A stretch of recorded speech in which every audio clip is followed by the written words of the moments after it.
office. Good Friday. Happy Easter to everyone. The sky is blue outside my window. It's a gorgeous Friday as we head toward Easter Sunday.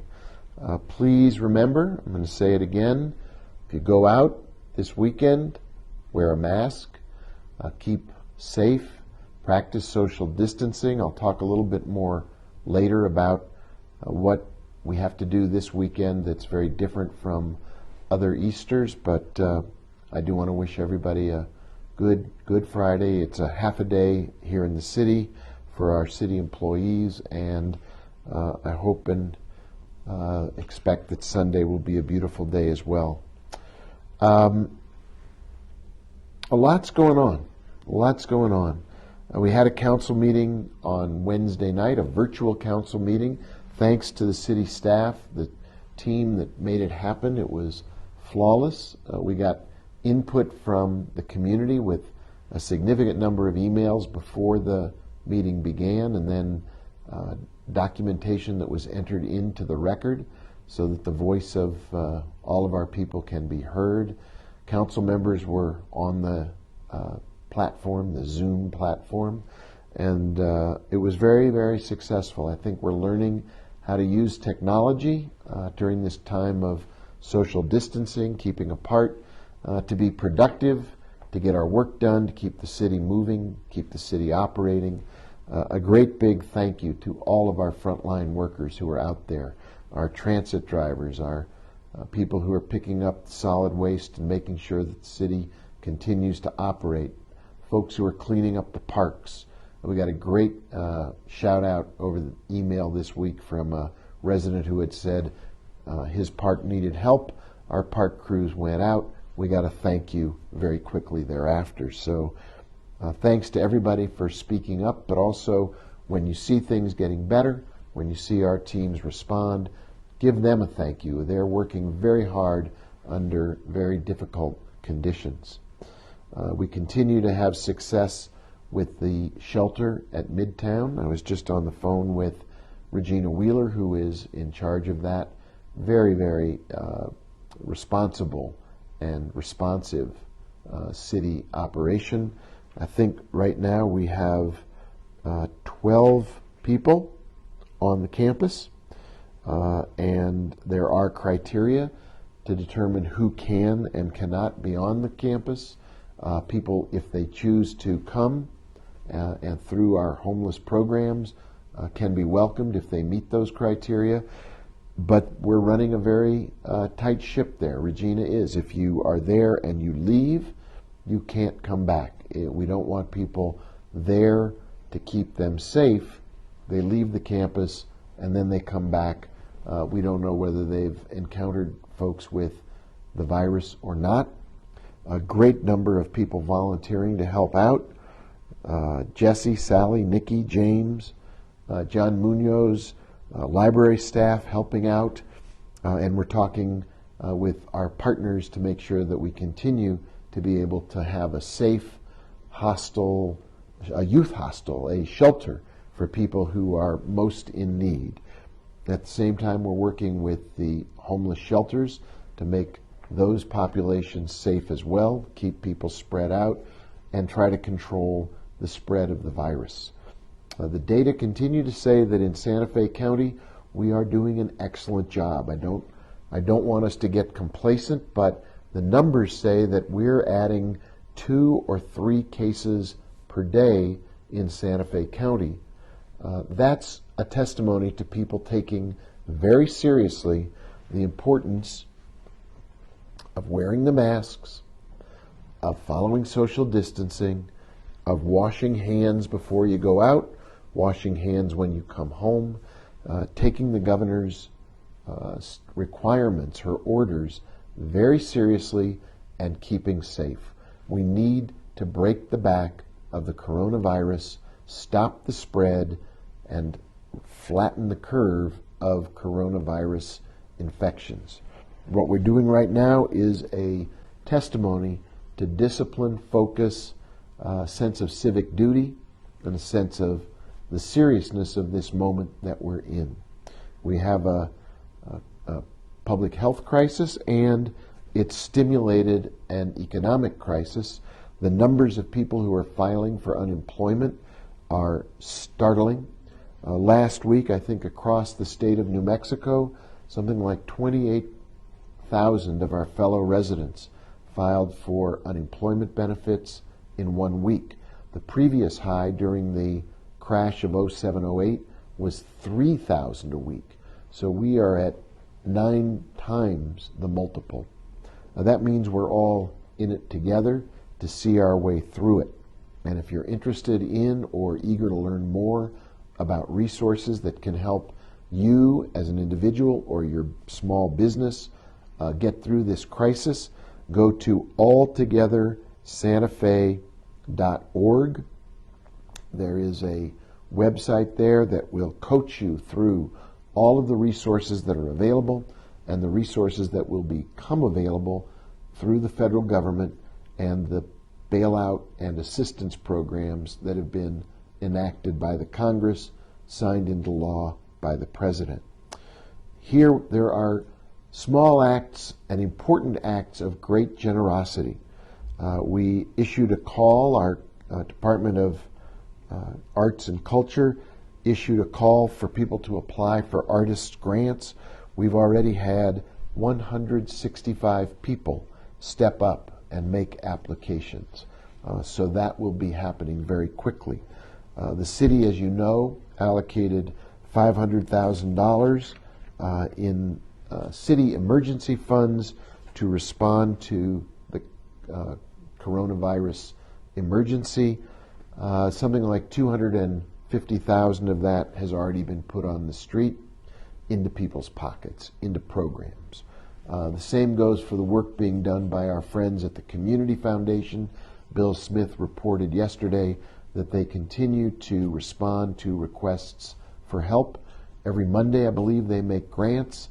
If you want to learn more about those grants, or if you'd like to contribute to help make a difference, go to the Community Foundation website, click the button, Make a Difference. There is a poetry contest going on. This is a great opportunity to flex your poetry muscles. My friend Joe Abeda here, he's a poet. He doesn't know it, but his feet show it because they're Longfellows. But this is our poetry contest. Our librarians continue to do an amazing job of keeping us creative, giving us an opportunity to use this coronavirus time to practice new arts, new crafts, new cultural learnings, new ways of expressing the uniqueness of Santa Fe. And here is a way to have some fun and win prizes. 4 different age groups, people between 7 and 10, 11 and 14, 14 to the end of school age, and adults. Write a poem in any style. What Santa Fe means to me, especially now. Haiku, blank verse, any kind of a poem, a stream of consciousness poem, a tightly crafted poem, whatever works for you. You can find this page on the city website. Our library is making it available for you to send in a poem. It's between now and the 20th. Write a poem, What Santa Fe Means to Me Now, and you will potentially win prizes, and we'll put together an online book of a collection of the poems that come in through our library. One of the things we did, speaking of libraries, at the last council meeting was to create or to pass a memorandum of understanding with the school district that will create more places for our kids to pick up their lessons on their Chromebooks or iPads, or anyone who's looking for a connection. These are tough times. Not everybody can afford that internet connection from home. These will be free for all of our residents. So there will be 11 hotspots all over town, I believe. We'll get a map up on the city website so you can see where they are, but typically I think they're going to be at the GCCC, our libraries, a number of schools. It'll be a place where you can stay safe in your car and still download and make connections for free. Thanks to the good work of our economic development team, they got this stood up. They've ordered the technology. It'll be another week or 10 days before they go live, but it's another way to make a difference. Speaking of people making a difference, here in Santa Fe we have people sewing masks. We are all trying to follow the lead articulated by the governor. Wear a mask when you go out. Wear a mask if you have to go on a grocery shopping trip. Try to limit them to one a week. Wear a mask if you're out in public. Wear a mask if you're walking your dog, if you're on a hiking trail, if you're going for a jog. The coronavirus particles can be spread. The best way to keep yourself safe, your family, your loved ones safe, everybody in our community safe, to keep our infection numbers down. We're currently, as I said, about 2 a day. It's remarkable when you see the spikes that are going on all over the country. 2 a day is good. Let's try to bring it down to 1. Let's try to bring it down to 0. Wear a mask, stay home, wash your hands. Wanted to talk a little bit about a call I was on yesterday with hundreds of mayors around the country. Thanks to the Bloomberg Philanthropies and the U.S. Conference of Mayors, there's a weekly conference Zoom meeting with mayors and public health experts from around the country. Yesterday, the special guest of the conference was former President Barack Obama, and spending time even virtually with President Obama was a treat and a reminder of his real compassion and thoughtfulness in times of difficulty. I can tell you what he said to us if you're interested to know what former President Obama said to the mayors of America. He said, number one, don't be afraid to access and listen to experts. Our job is to build a team of people who know what they're doing.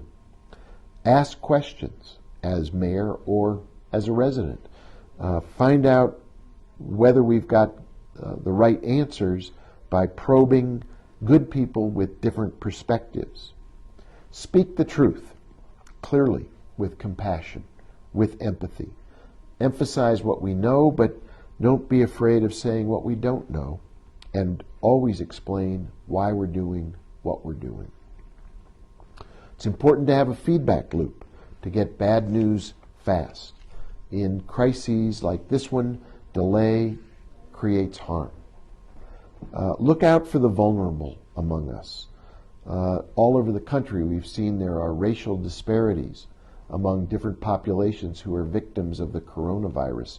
Here in New Mexico, our native population, for example, is showing up with very high incidence of infection. We need to help those who need the most help. Support teams and boost morale. So that's something that mayors can do, but it's also something that every single one of us can do in our circle of friends and in our families. Look out for those who are the most vulnerable. Boost morale. Keep people in the loop. Because the rest of the Conference of Mayors call was all about the mental health challenges of this global health crisis. And we've been spending a lot of time talking about social distancing and breaking the back of the virus. But the downside of social distancing is stress, it's isolation, it's a feeling of fear among some people, and the notion that we're only in it all by ourselves, when in fact we're all together. So let me tell you a few of the things that people talked about on the call yesterday, because I think it applies to us here in Santa Fe. First, there was a public mental health expert, public health issue expert on the call, who identified some of the challenges that are being faced across the country when we look at the stress that is coming out because of the coronavirus and the economic aftershock. rising incidences of domestic violence, child abuse, trauma, the needs that come out for vulnerable groups, special needs groups. There's likely going to be people acting out with vandalism and more increases in drug use or alcohol use. And what we are seeing is a lot of people concerned and not knowing what to do about it. For example, 50% of parents around the country are worried they can't pay their bills. That's led to 61% of parents who have done something in the last few weeks where they shout at their kids or resort to spanking or yelling because they're so frustrated they take it out at home. So we're seeing spikes in domestic violence, we're seeing spikes in alcohol and drug use, we're seeing increases in overdoses, and people feeling they don't have the emotional or mental health resources to cope. But there are ways to cope. There are things we can do. Reach out to somebody you love on a phone call and tell them you care about them, particularly this weekend when Easter Sunday rolls around and we still have to practice social distancing. Send somebody a message through email or other social media and tell them you're thinking about them. Do a little outreach of your own to somebody you know who may be older, feeling vulnerable, feeling isolated, and tell them you care about them. Practice acts of kindness during this weekend, acts of compassion. Think about ways that we can help each other if you have a friend who can't make it to the supermarket or the grocery store, take their shopping list with you and reduce their need to go out into public. There are small things that can make a big difference. Of course, we have mental health resources here in Santa Fe. We have helplines, we have places you can call in. There are now more than ever video conferencing tools. There are yoga lessons that you can take virtually, meditation classes that can help you breathe and calm down. All of those are available for at-home stress reduction. Distancing is good for our health, but it adds to stress and isolation, and we need to find here in Santa Fe the corrective steps that will bring empathy, compassion, love into every home so that no one feels they have to go through this alone. We're in it for the long haul. We are a community that cares. We are a community of families. We're a community of generations that historically have looked after each other. We're still doing that. We just have to do it differently. And so as we think about celebrating Good Friday and Easter, it's a different kind of celebration. It's a celebration of tradition and family by staying apart rather than usually coming together. We need to show our love by staying at a distance and telling each other, sending messages, sharing thoughts, sharing our concern and also our compassion.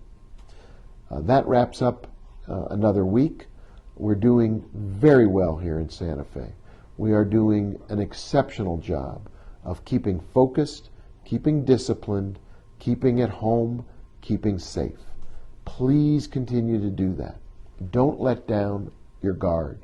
Don't lapse for a weekend and then see a spike next week or the week after. Our experts tell us that here in New Mexico and in Santa Fe, probably the peak will come sometime at the end of April.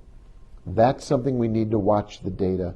The more we here in Santa Fe break the back of the COVID virus through social distancing, the more we lower the rate of infection and reduce the spread, the sooner we'll get through this with more people healthy and with less loss of life, less disease, fewer people bearing the harsh reality of coronavirus.